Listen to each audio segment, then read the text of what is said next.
People have long romanticized images in their thoughts of journeying into the expanse of space and seeing millions of stars twinkling in the night. However, despite the enormous number of stars and galaxies in our universe, we frequently cannot see stars in space.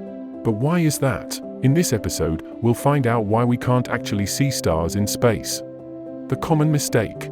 Humans mostly base their impressions of space on photographs taken by astronauts while they were in flight. Such images unequivocally demonstrate that the sky there is constantly dark. As a result, many come to the conclusion that they are not at all visible in space. Another thing, which people often debate about, is why we cannot see the stars during the daytime here on Earth, but are able to view the moon during the day. In addition, Venus, Mars, and Jupiter can occasionally be seen in the midday sky with the unaided eye. The problem is that sunlight is simply too bright throughout the day compared to such weak sources of light from distant stars, since our eyes only see a particular level of lighting. We can see moon because it reflects enough light.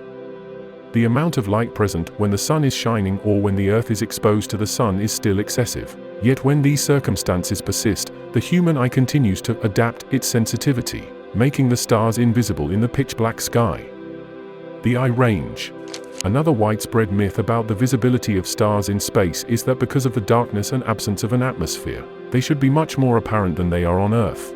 This is not totally accurate, as we need a certain level of ambient light to detect anything because our eyes are not built to see in total darkness. Although the stars in space may seem quite brilliant to us, the surrounding darkness is actually considerably darker and interferes with our ability to sense the star's light. Moreover, as our eyes have a restricted dynamic range, we can only sense a specific range of brightness levels at any given time.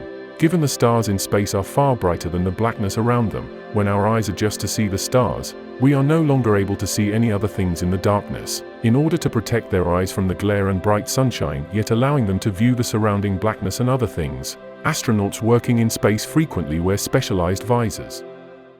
Cameras and darkness. Another reason why we cannot see stars in space is the fact that space photography devices have their limitations. Similar to how our eyes have a restricted dynamic range, cameras can only record a specific range of brightness values in a single image. A black backdrop results when a camera is exposed to capture the bright light from stars, saturating the bright parts while missing the darker areas in the same image.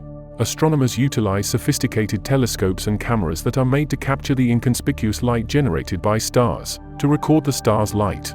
In most of the cameras, the strong light from close stars is blocked by specific filters, allowing the camera to catch the fainter stars in the background. These filters also enable the camera to better capture the light from the stars by lowering background noise and light pollution. Here on Earth, it can also be challenging to view stars in the night sky due to light pollution from sources like buildings, lighting, and other sources. While there is no light pollution in space, one would anticipate having a much cleaner view of the stars. Yet, other factors than light pollution also have an impact on how visible stars are in space. The brightness of the sun can make it challenging for astronauts to view the background stars when they are working outside their spaceship during the day. The Earth's atmosphere also significantly contributes to the distortion and scattering of starlight, which reduces the clarity and brightness of stars in the night sky.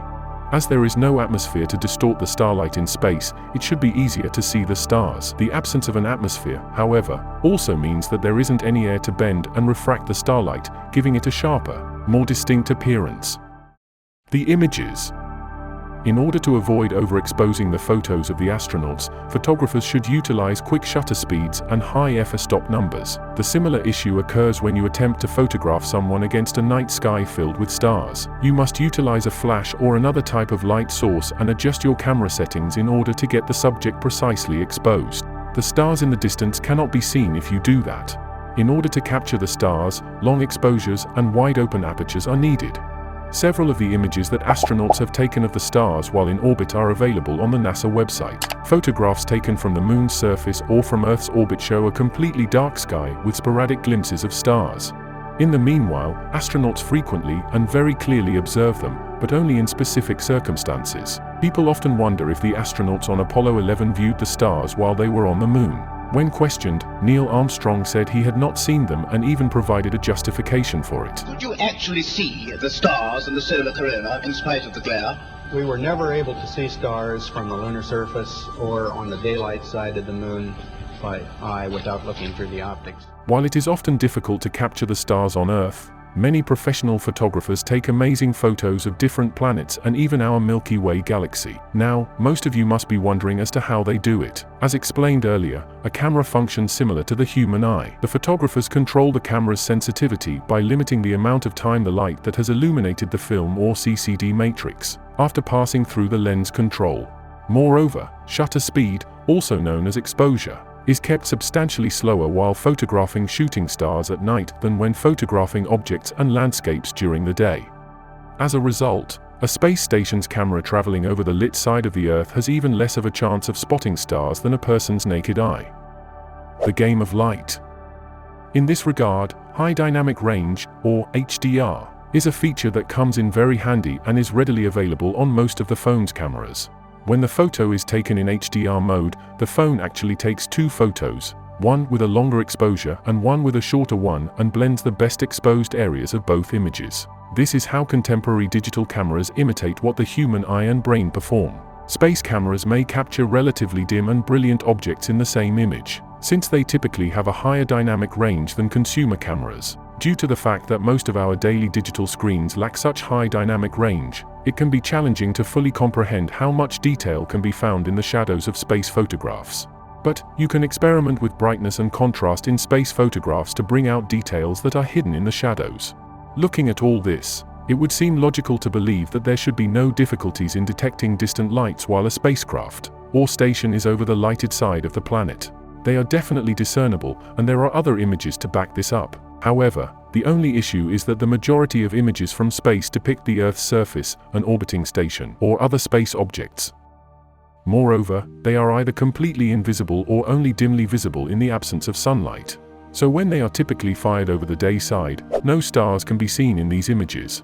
In addition, the space station has its own light that illuminates it as it passes over the night side of the Earth. They provide light pollution that interferes with our ability to see the stars clearly from the street. Consequently, it is better to observe the stars in space when there is no light at all.